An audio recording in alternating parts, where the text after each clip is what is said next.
Bonjour à tous et à toutes.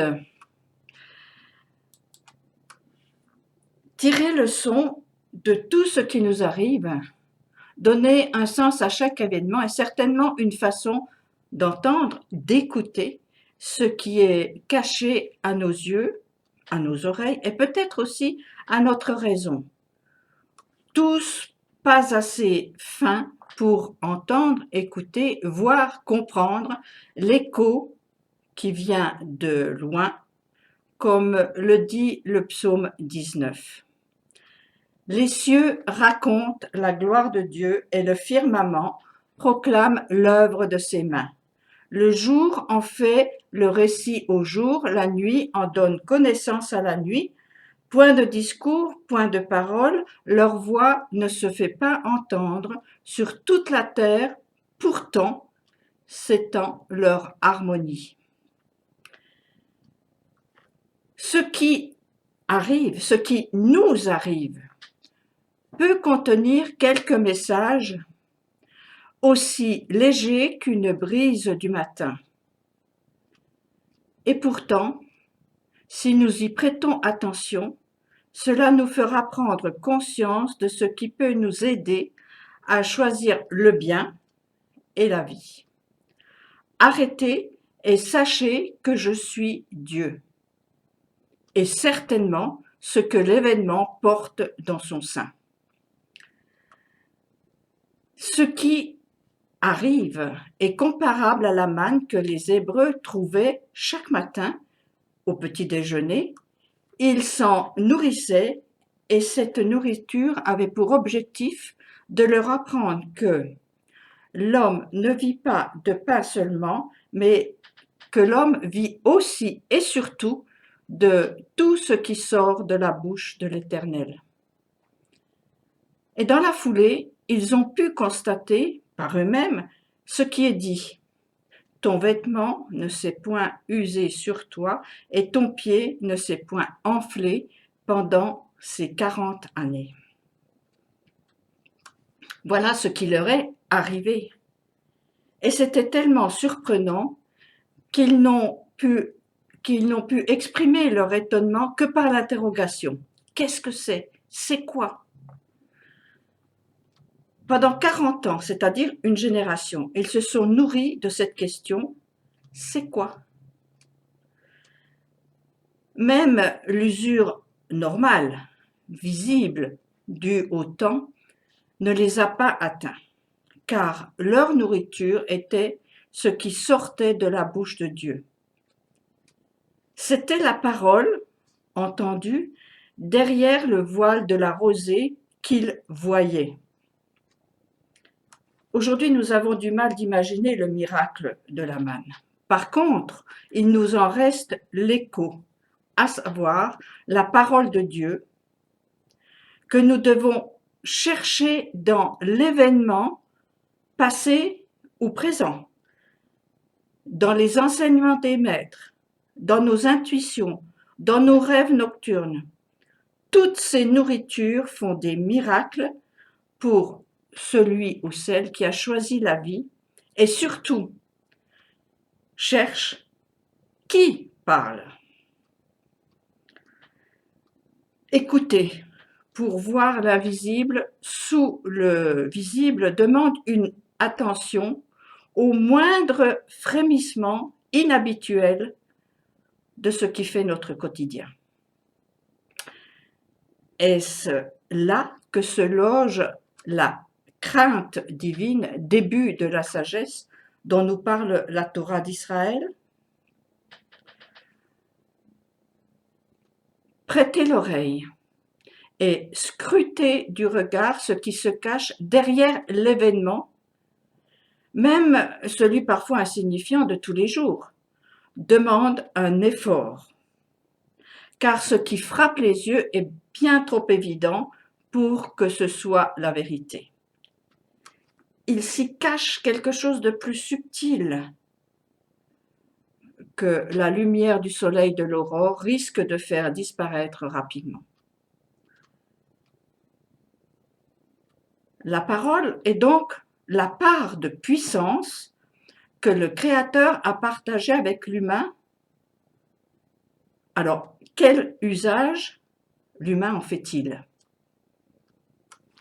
En tous les cas, celui et celle qui se nourrit de ce qui sort de la bouche de l'Éternel constatera pour lui ou pour elle-même, les effets comme c'est rapporté dans le récit de la Bible.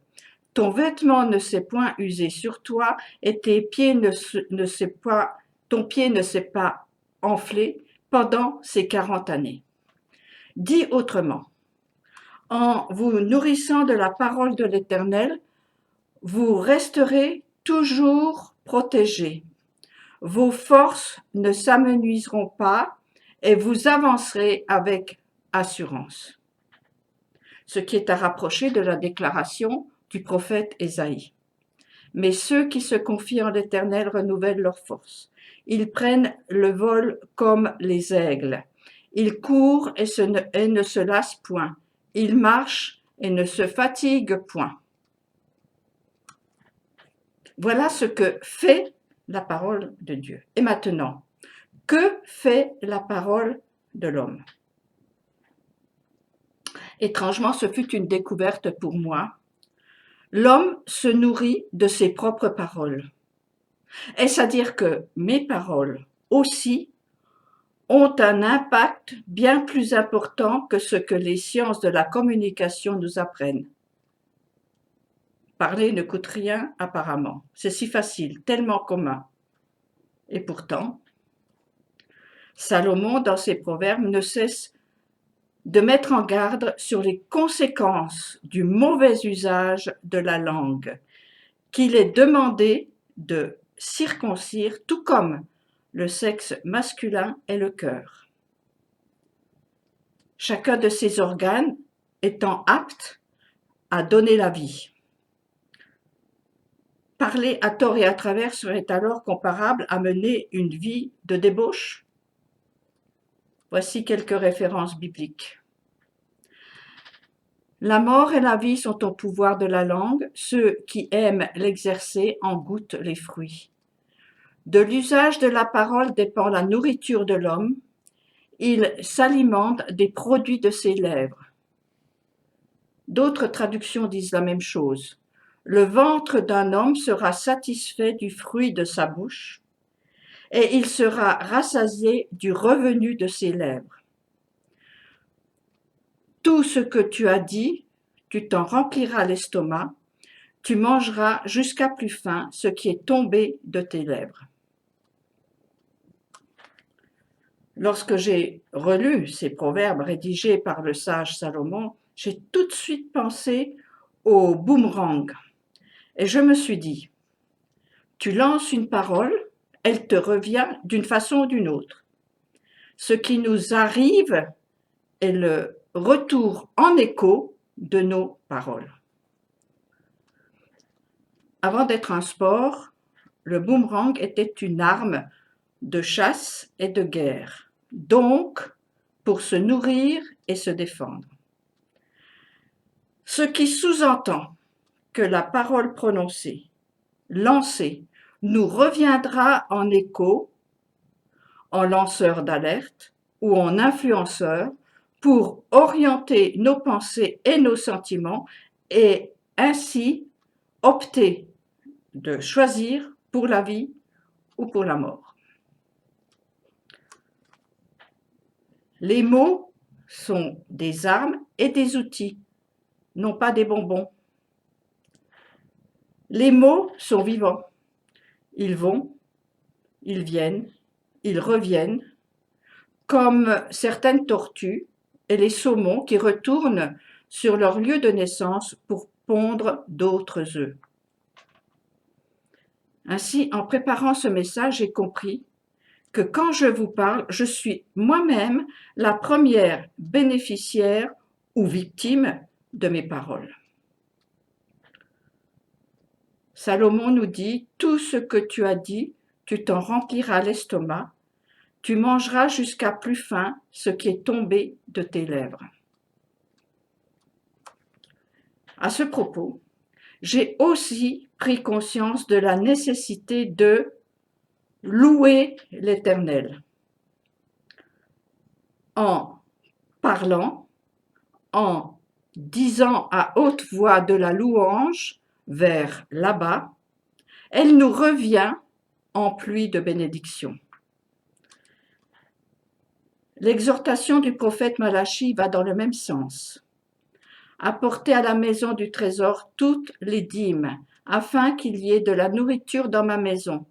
Mettez-moi de la sorte à l'épreuve, dit l'Éternel des armées, et vous verrez si je n'ouvre pas pour vous les écluses des cieux, si je ne répands pas sur vous la bénédiction en abondance. Ce que nous faisons monter nous revient au centuple, car Dieu n'a pas besoin de nos louanges pour lui-même, mais il en a besoin pour nous bénir. Il n'a besoin ni d'argent, ni de sacrifice, tout lui appartient. Cependant, les mots sortis de nos entrailles sont des graines de vie qu'il arrose pour les multiplier. Alors, ne soyons pas étonnés qu'en disant n'importe quoi, il nous revient du n'importe quoi. L'homme ne vit pas de pain seulement. Il n'est pas dit de jeûner, de vivre d'amour et d'eau fraîche, comme on dit. Bien sûr que non. Il faut gagner son pain, comme tous les êtres créés à partir du 5e jour qui doivent chercher leur nourriture. Mais l'homme a besoin d'une autre nourriture qui est la parole, véritable semence d'une récolte future. Mais si l'Éternel ne bâtit la maison, ceux qui la bâtissent travaillent en vain. Si l'Éternel ne garde la ville, c'est celui qui la garde veille en vain. En vain, vous levez-vous matin, vous couchez-vous tard et mangez-vous le pain de douleur. Il en donne autant à ses bien-aimés pendant leur sommeil. Là aussi, il est nécessaire d'être attentif à ce qui arrive pendant le sommeil, car Dieu parle dans les songes ou les rêves et par des visions nocturnes. Précédemment, j'ai comparé la parole humaine à un boomerang, outil de chasse et de guerre, ce qui veut aussi dire que se taire n'est pas une solution. Pour soutenir cette déduction, j'en appelle au prophète Ézéchiel qui dit « Je cherche parmi eux un homme qui élève un mur, qui se tienne à la brèche devant moi en faveur du pays, afin que je ne le détruise pas, mais je n'en trouve point. » Toujours Ézéchiel. « Ainsi parle le Seigneur l'Éternel, que celui qui voudra écouter, écoute, que celui qui ne voudra pas, n'écoute pas, car c'est une famille de rebelles. » Avant de conclure, je vous livre une autre découverte faite lors de cette méditation autour de la parole. Comme le boomerang ne doit pas rencontrer d'obstacles sur son chemin, sinon il n'atteint pas son but, pour nous, après avoir dit, il est souvent nécessaire de se taire, de faire silence pour ne pas perturber les desseins de Dieu, à qui doit revenir toute la gloire. La bouche du juste profère la sagesse et sa langue énonce le droit. La loi de son Dieu est dans son cœur, ses pas ne chancellent point. Remets ta destinée à l'Éternel, confie-toi à lui, il fera le nécessaire.